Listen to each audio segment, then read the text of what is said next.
Bismillahirrahmanirrahim. Oke ya, ini masih trouble di sebelah, belum belum bisa di labnet admin itu belum bisa connect internet gitu ya.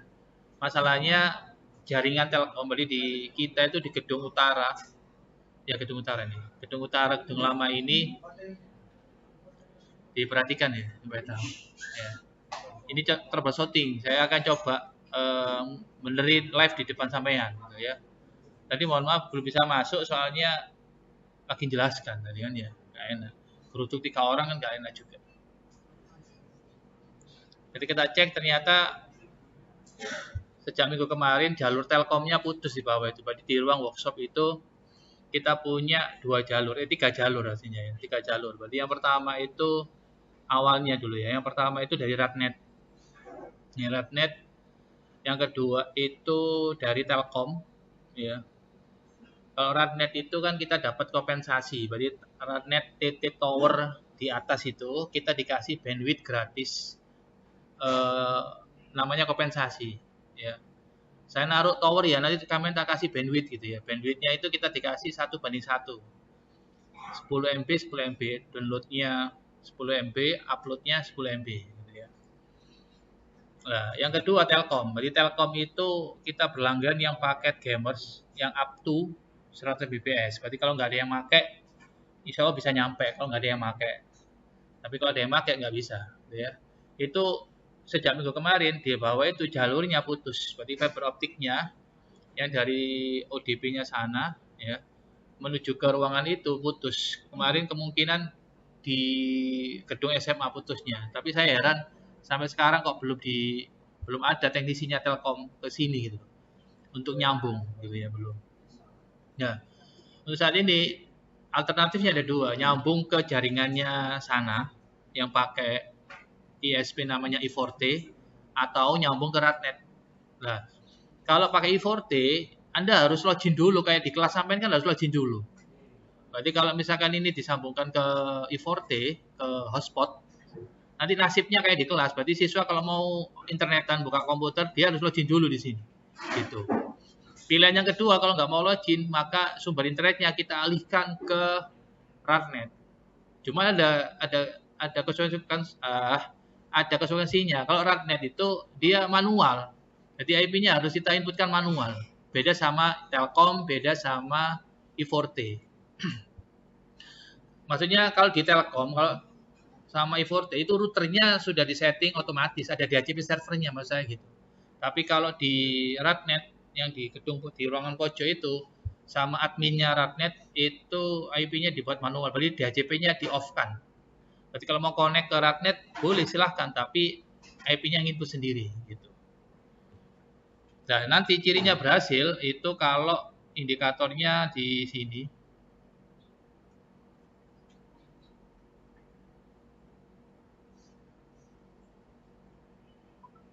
Oke, indikatornya nanti di lab KKPI. Ini adalah aplikasinya Ruiji, punyanya Ruiji. Berarti Ruiji itu kalau connect internet, maka saya bisa nge-remote.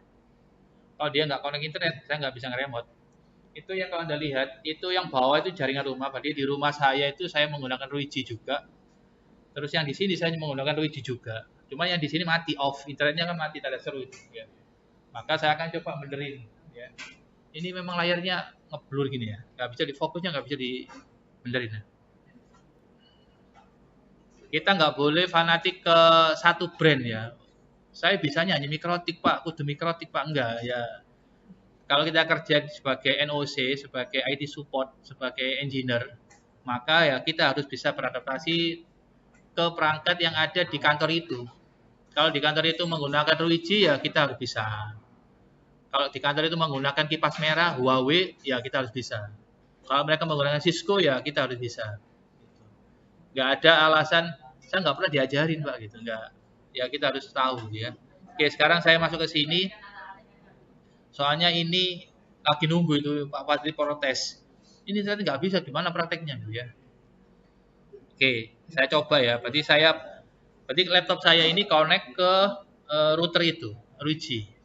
Saya lihat dulu di sini, pastikan di sini nggak silang. Ya, berarti Anda kalau benerin, pastikan connect ke alatnya dulu. Pak, kenapa nggak connect ke WiFi-nya? Ini sudah connect ke WiFi-nya. Ya. Sudah connect ke wifi-nya. Berarti kalau mau nyeting ada dua cara, pakai kabel boleh, pakai wifi boleh. Ya. Wifi-nya alat itu saya kasih nama lab KKPI. Cuma sama, kalau Anda lihat statusnya juga no internet access, sama. Itu. Terus ini juga kita lihat IP-nya juga sudah saya setting manual. Ya, gateway-nya adalah 3.10. Kita coba dulu ya. Saya bisa nggak ngeping ke 3.10? Atau ginilah. Saya di sini saya kosongin dulu lah. Wifi-nya saya matikan.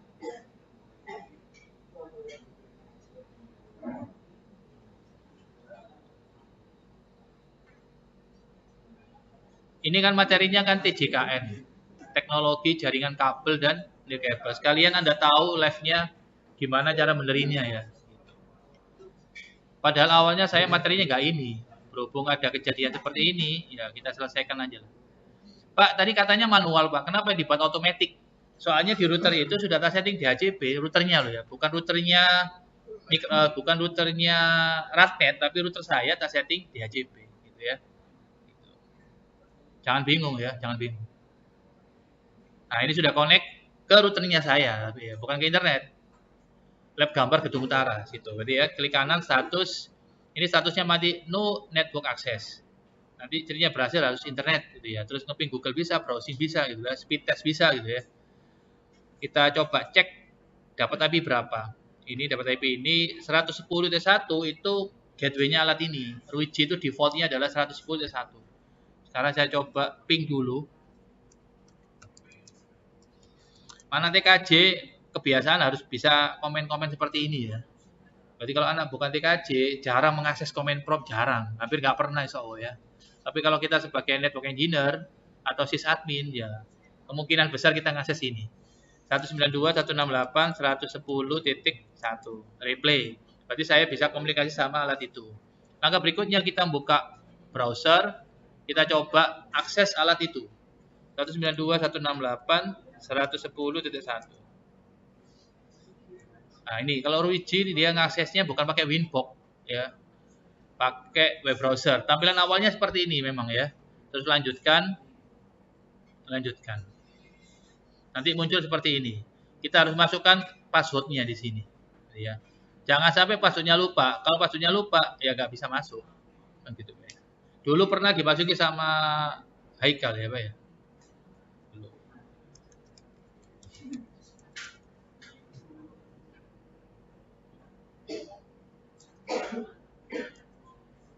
Nah, ini contoh kalau salah seperti ini.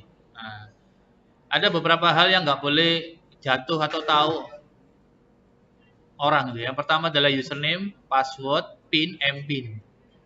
Ya, jangan sampai tahu orang gitu ya. Nanti bisa dimasukin gitu ya.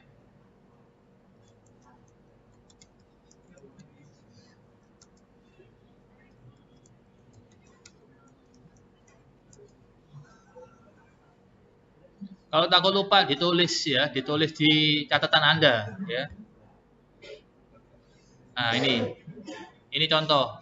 Nah, ini kan jalurnya kan merah nih. Gateway uplink tidak dapat diakses. Kita coba benerin ya. Kita klik. Saya masuk ke sini config. Ini nyambung ke 10 ya. 10-nya kan DHCP nih. 10-nya kita rubah menjadi IP statik. IP-nya kita buat 15 lah ya.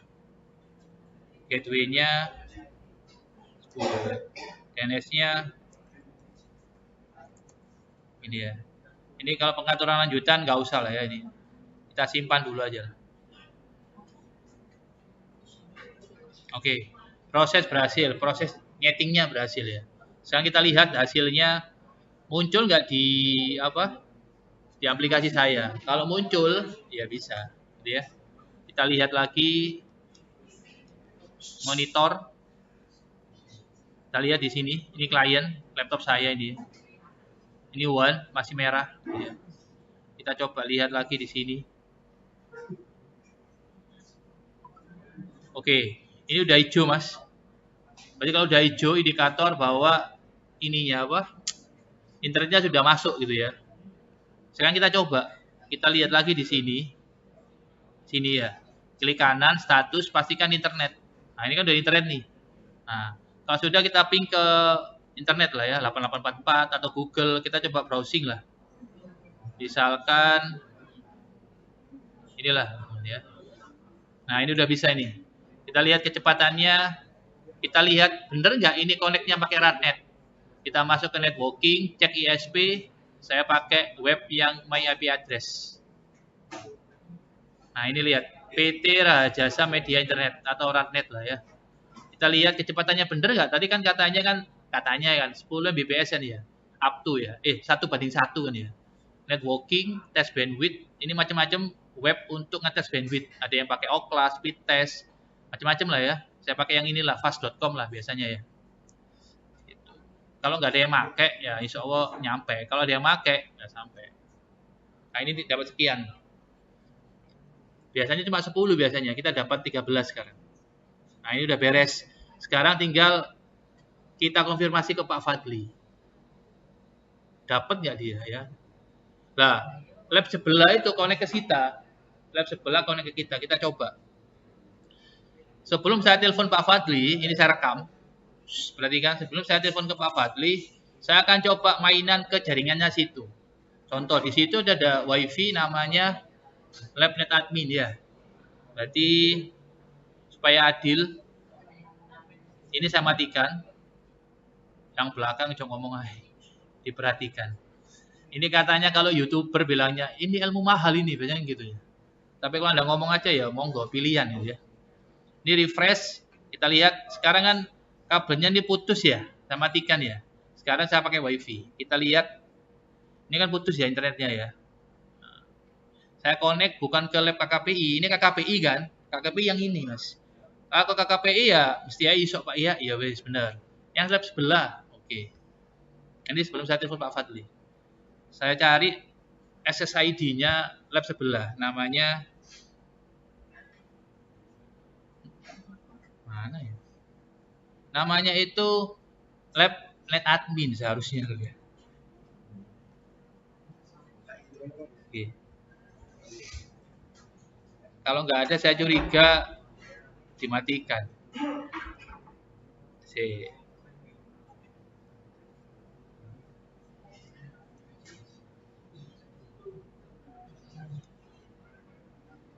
Atau gini.